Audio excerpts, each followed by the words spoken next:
ప్రస్తుత కాలం నీతి నిజాయితీ గల వ్యక్తులు కనిపించడం చాలా అరుదు. ఎవరి పని వాళ్ళు చేసుకుని పోయేవారే. కానీ ఇతరులకు సాయం చేద్దామనేవారు పెద్దగా కనిపించరు. ఇక ఏదైనా వస్తువును మర్చిపోతే అది దొరికిన వారు తిరిగి ఇస్తారనుకోవడం భ్రమే అవుతుంది. ఇక విలువైన బంగారం అయితే అంతే సంగతులు. కానీ హైదరాబాదులో ఓ వ్యక్తి నీతి నిజాయితీకి నిలువెత్తు నిదర్శనంగా నిలిచాడు.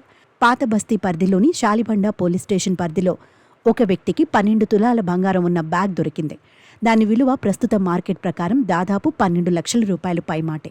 అంత విలువైన నగలున్న బ్యాగ్ దొరకగానే అతను తీసుకుని పారిపోలేదు.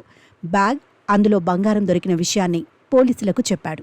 ఇక పోలీసులు వెంటనే అక్కడికి చేరుకొని బంగారం ఉన్న బ్యాగ్ను స్వాధీనం చేసుకున్నారు.